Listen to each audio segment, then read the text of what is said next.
जोशीमठ के शंकराचार्य अभिमुक्तेश्वरानंद स्वामी ने धीरेन्द्र शास्त्री के ऊपर एक बड़ा बयान देकर जोशीमठ की दरारें अपने चमत्कार से भरने के लिए कहा था, जिसके बाद सोशल मीडिया पर काफी वीडियो वायरल हुए थे। अब शंकराचार्य का एक और वीडियो सामने आया है, जिसमें वह एक बार फिर से चमत्कार को नकारते हुए ऐसे लोगों से आह्वान कर रहे हैं कि यदि वे वाकई में चमत्कार करते हैं तो वह बताएं कि कितने लोगों की उन्होंने पीड़ा हरी, कितने लोगों को रोगों से, कष्टों से मुक्त कराया। उन्होंने कहा, हम संस्था पर नहीं सिद्धांत पर बात करते हैं। या संस्था विषय पर कभी टिप्पणी नहीं करते हैं, हमारी मर्यादा नहीं है वो। हमसे सिद्धांत पूछा जाता है तो हम कहते हैं, और सिद्धांत हमसे पूछा गया कि चमत्कार के बारे में आप कहिए, तो हमने कहा ऐसा कोई चमत्कार हमने नहीं देखा है और हम देखना चाहते हैं, और कोई दिखाना चाहे तो कई जगह अवसर है। हमने जोशीमठ का नाम लिया था कि वहाँ पे इस समय समस्या है, आए कोई दिखाए, तो कोई तो नहीं आया ना। हमने केवल बागेश्वर महाराज को थोड़े कहा था। जो मौलवी, जो पादरी, जो महात्मा, जो सन्यासी, जो तांत्रिक, जो मांत्रिक, जो भी चमत्कार का दावा कर रहे हैं, हमने तो सबको आमंत्रित किया था कि भैया आओ, हमारी समस्या दूर करो ना। आप मजमा लगाते हो, भीड़ इकट्ठी करते हो, बहुत अच्छा है। जो सामने होता है उसकी बुद्धि को चमत्कृत कर देते हो, वो सोच नहीं पाता कि ये कैसे हो गया। यहाँ तक तो आप करते हो, ठीक है, लेकिन उसके बाद लाभ क्या होता है? कितने लोग आपसे ठीक हो जाते हैं, कितने लोगों की समस्या दूर हो जाती है, कितने लोग मुकदमा जीत जाते हैं, कितने लोग कैंसर और दूसरे लीवर की समस्या, टीबी सबसे परेशान हैं, वो कितने दूर हो जाते हैं। वो उसका डाटा तो ये लोग कोई दिखाते नहीं है कि देखिए ये है, और प्रामाणिक डाटा। केवल कह देने से नहीं कि लाखों ठीक हो गए। किसको क्या स्टेज का था, क्या जांच कराई, फिर आपने कौन सी पद्धति अपनाई और फिर क्या हो गया। ऐसा एक प्रामाणिक डाटा इसके पास अगर इकट्ठा हो तो उसको दिखाएं, फिर हम लोग नए लोगों को लेकर के परीक्षण करें। अगर ऐसा होता है तो अच्छा है।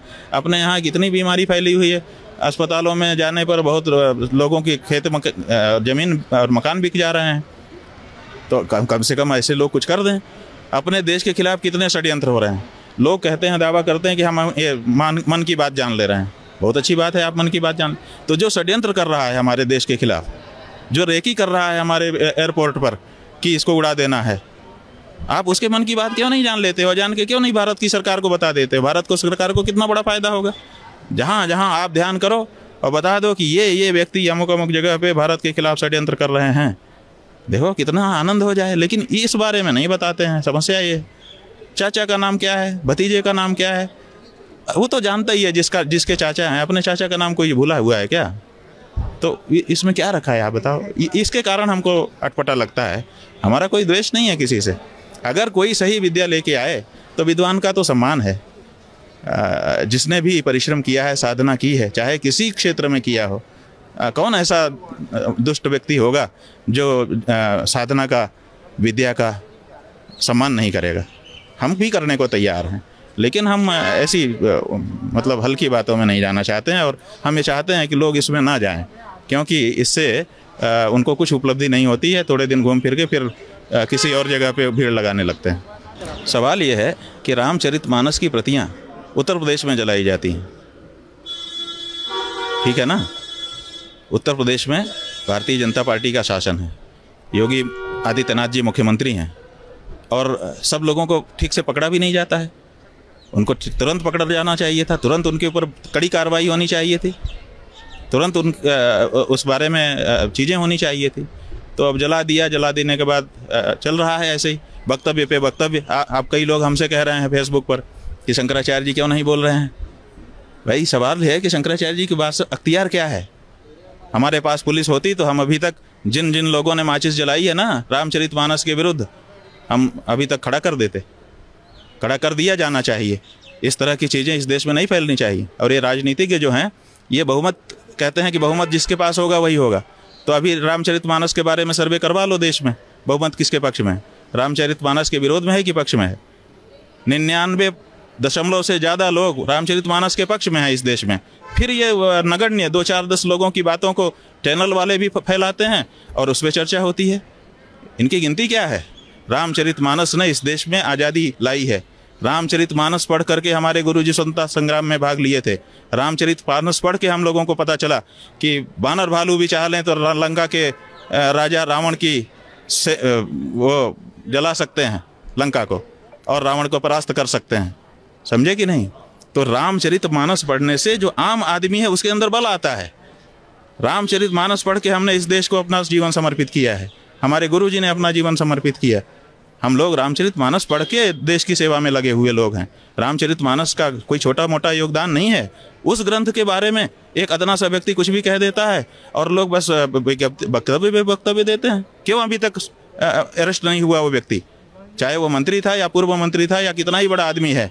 रामचरितमानस जैसे ग्रंथ, जो कि अघोषित रूप से भारत का राष्ट्रीय ग्रंथ है, राष्ट्र में सबसे ज़्यादा इस समय पढ़ा सुना कहा जाने वाला ग्रंथ रामचरितमानस है, क्यों उसका अपमान करने वाले अभी तक खुले घूम रहे हैं? और खुले उनको आप घुमाओ और वक्तव्य हम दें, ये कैसे होगा? किस तरह की कार्रवाई? कड़ी कार्रवाई। उनको अरेस्ट किया जाना चाहिए, फास्ट ट्रैक कोर्ट बैठा देना चाहिए कि भाई धर्म ग्रंथ का अपमान सबसे बड़ा अपमान होता है। अगर वो दोषी हैं उनको दंड करो, आपके कानून में जो भी दंड की व्यवस्था है वही कर दो।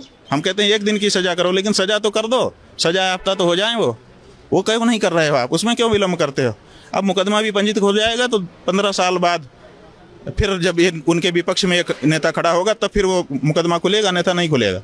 ये जो तरीका है इसके कारण सबका मन बढ़ा रहता है। ये तो ऐसा है ना कि जब ताल ठोंकी जाती है, जहाँ ऐसे ताल ठोंक दी जाती है, ताल ठोंकने का मतलब है कि लड़ाई होगी, और लड़ाई देखने के लिए बहुत लोगों को उत्सुकता रहती है। लोग लड़ाई देखना चाहते हैं, या तो प्रेम देखना चाहते हैं या तो लड़ाई।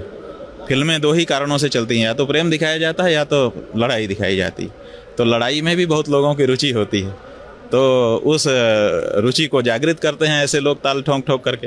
ये कभी लड़ते नहीं हैं, देखिए ये केवल ताल ठोकने वाले लोग हैं, चाहे इधर हों चाहे उधर हों। ये लोग लड़ाई कभी नहीं करेंगे, ये लोग केवल ताल ठोकेंगे और खूब मंजमा इकट्ठा करेंगे, और खूब मंजमा इकट्ठा करने के बाद फिर अचानक दूसरी बात शुरू कर देंगे। जैसे जादूगर वो सड़क पे जो दिखाता है ना, हम लोगों ने बचपन में देखा, एक रुमाल को खड़ा कर देगा ऐसे लपेट करके, कहेगा अभी ये रुमाल चलेगी, अभी मोर चलेगा, अभी ये मोर का रूप धारण कर, और खूब देर तक करता रहेगा, और बीच बीच में कहेगा कि अब चलने वाली है, अब चलने वाली है, लेकिन चलेगी कभी नहीं, रुमाल चल ही नहीं सकती है, उसको तो दवाई बेचना है। तो जब सारे लोग इकट्ठा हो जाएंगे, कहेगा कि ये वाली दवाई ले लो, इससे ये ठीक हो जाएगा, और 10 20 50 लोगों को बेचा, फिर उठा लिया रुमाल, चल दिए। ऐसा वाला मामला है।